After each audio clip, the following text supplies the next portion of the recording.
Simbahan guys, mainit na po ngayon ang panahon. Kahapon grabe po yung ulan, napakalakas. Hoy, abli na lang ginanak.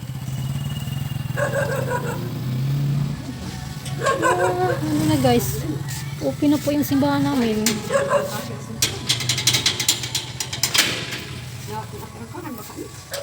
Sa kita may nawahi. Agitra. Oh na yaw-yaw.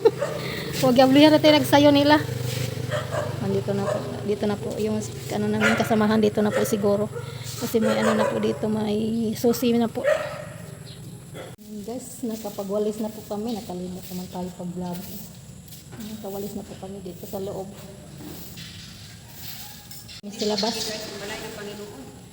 Mama. Dito na po kami sa labas nagwalis. Tapos isang bulan.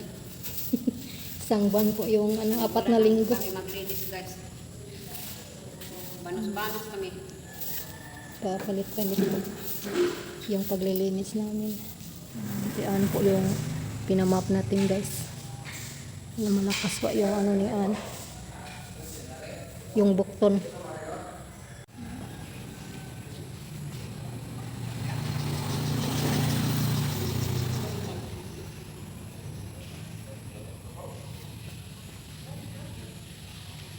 Dito po tayo ngayon guys sa bayan. Nagtingin po si Alan ng ano, mapaulam namin po sa ating karapentero. Nagantay na lang po ako dito.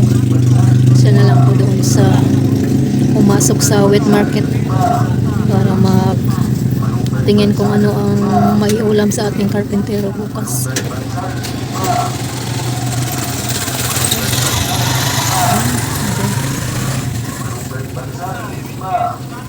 Pandesal.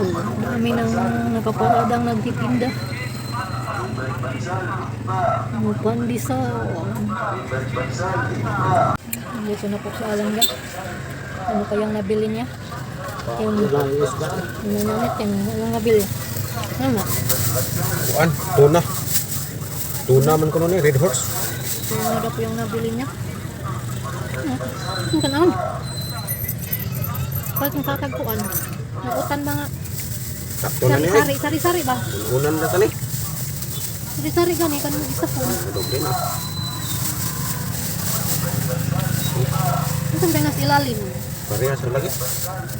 Tuna po pala yung nabili niya. Alan, may lato ba? Na ay gusto. Nabili po muna natin sa Alan guys na tuyo. Kunting tuyo. Masarap po yung tuyo. Ipare sa gulay.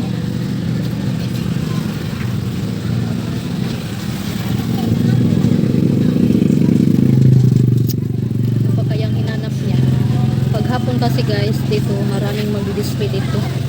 Mas mura-mura dito kay doon sa market talaga.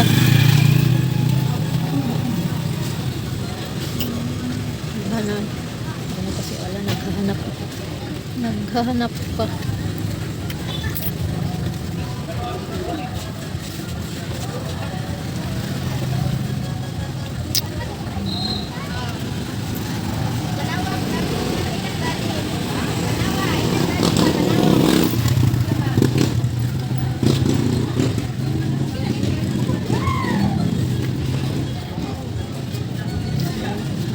Nakahanap na. Ano pa pala tayo guys, daanan pa po namin yung tubig. Yung pinarefilla namin na tubig, daanan pa namin.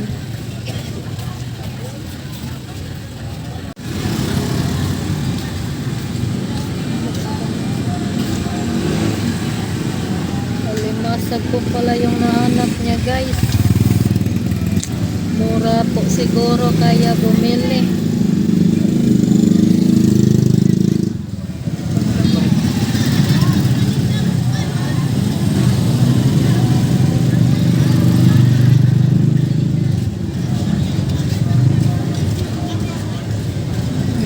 Tapos na nabili.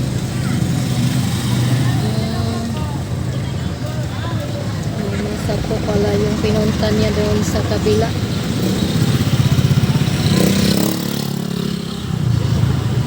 Bili na ng tuyo.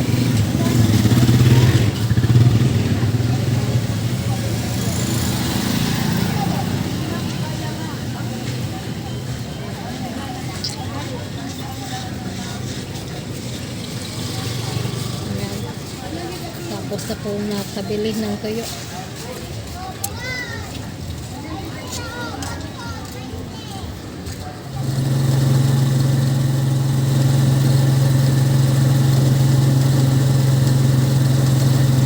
Buti ngayon guys, maganda yung panahon. Dito na po tayo sa refilling station. Ang daming sasakyan. Pala guys, kapasok na kaya ka, kapasok pala malis na yung isa. So, isa pa lang po sa galon natin na magsalid.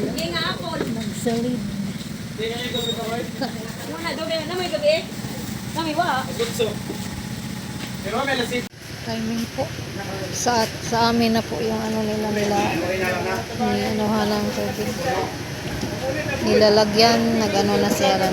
Umpisa na magkarga.